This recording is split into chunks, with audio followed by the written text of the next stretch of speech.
The mimic. The mimic is a shape-shifting monstrosity that copies human forms, but is as human as a taxidermied smile in a dark hallway. Okay. Here's the thing. Imagine you're chatting with your friend. Same voice, same jokes, same twitch in their left eye when they lie, except they're not blinking. Not once. And when you say something sarcastic, they just repeat it, word for word. No inflection.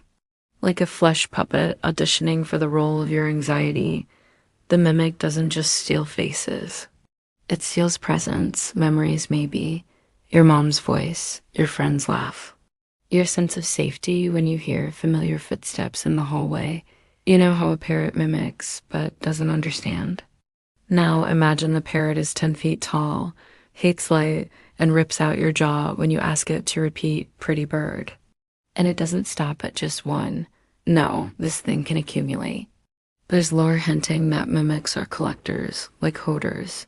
But instead of old cereal boxes and unpaid parking tickets, they collect you. Some say they nest in abandoned buildings. Others say they follow you home. Either way, you don't know until you're already eating dinner with one. Bon appetite. Level fun. Level fun is the sick, candy-coated fever dream in the back rooms where joy goes to die. Bright yellow walls. Balloons, streamers, children's music looping forever. Yay. Except this isn't a party. This is a mass grave with confetti. The so-called party-goers are not guests. They're the food and the hosts. Oh, just smiling creatures with flesh balloons for heads and a penchant for turning people into walking pinatas. It's like if a Chuck E. Cheese animatronic learned necromancy and joined a cult dedicated to the worship of eternal birthday hell.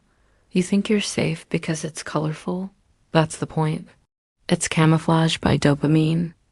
The layout is endless ball pits, cake rooms, places that smell like rotting sugar and sweat. It's the sound of squeaky shoes and someone humming happy birthday very slowly off-key behind you. The worst part, you might smile before you die.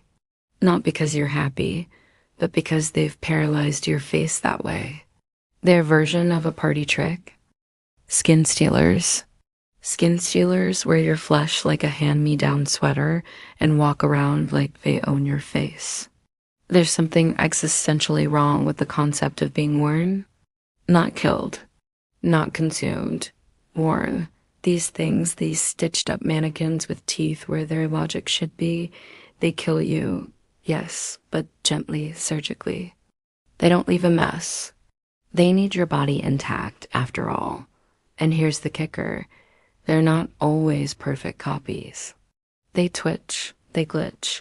Sometimes they forget how eyebrows work. You ever seen someone smile with the wrong muscles? Like a marionette trying to wink? It's not uncanny. It's profane. They don't just move like people. They study routines. Patterns. They might mimic your neighbor, your coworker, your mom. And then when you confront them, they just stare and whisper something you said, something only you know. There's a theory that they're learning, adapting, that each skin they steal makes them smarter, smoother, better at pretending. One day, they won't just walk like us. They'll be us. Entity 10. Smilers are just floating grins in the dark. No body, no eyes. Just rows of teeth and the kind of malevolent joy you see in your nightmares right before waking up screaming. You ever walk into a pitch black room and feel like something's smiling at you? Not watching. Not breathing. Smiling. That's them. That's all they do. They wait in corners like silent dentists from hell, with patience that makes monks look twitchy. They don't need to run. They don't even move. You do the work for them. You panic. You fall. You die. And the light, that's your only weapon. But don't get cocky if you flick that flashlight even once. And it dies. You've basically just opened your mouth and offered them your spine like an hors d'oeuvre. They don't make sound, which is worse. If something chases you, at least you know. But a smiler waits, always grinning, always just out of sight. They don't blink, they don't talk. They're the purest form of predation, confident, cruel, and with nothing to prove. It's said that if you stare long enough, you'll go mad. Not because of fear, but because deep down, a part of you starts to smile back. The Hound. The Hound is what happens when a dog learns what fear smells like and decides that, as the only thing it'll ever eat again. It looks like a dog, sort of. If your dog was starving, hairless, humanoid, and moving with a twitchy, jerky motion like its bones haven't quite agreed where they belong, it doesn't bark. It growls like someone dragging a rake across a chalkboard and coughing blood halfway through. What makes it hellish isn't just its strength or speed, it's its rage. It doesn't kill to eat, it kills because it's furious you exist. You know that phrase, man's best friend? The Hound is man's worst ex. It remembers the leash, it remembers the collar, and now it wants to break you. They say eye contact makes it snap, that it sees it as a challenge. But guess what? Not looking at it also pisses it off. It's Schrodinger's predator. You're damned if you see it, and damned if you don't. And if you hear heavy breathing, that's just a little too low. A little too rhythmic, and it's not yours, don't run. Not because you shouldn't, but because you're already dead. The man with the upside down face, doesn't chase you, he curates you. Like a museum of disasters only he can see the beauty in. First of all, his face is literally upside down, eyes below the mouth, smile curling up toward his scalp. It's not just wrong, it defies geometry. He walks like his limbs are on marionette strings pulled by someone drunk on grief and caffeine. You'll see him in photographs, in crowds. Watching accidents unfold like a connoisseur of pain. He doesn't speak. He influences, tragedy blooms around him, planes crash, families implode, fires start from nowhere, and always, he's just there like a punctuation mark at the end of a nightmare. Some say he's death's intern, others think he's the architect of despair. But what's worse is the idea that he's not supernatural at all. He's just aware, a being so attuned to misery that he orchestrates it like jazz. And when you finally lock eyes with him, don't expect screaming. Expect silence, expect stillness. Expect your heart to forget how to beat correctly, not out of fear, but because it knows it's been seen. The Deathmoths. Deathmoths are enormous, fluttering creatures that look like someone taxidermied regret and dipped it in nicotine.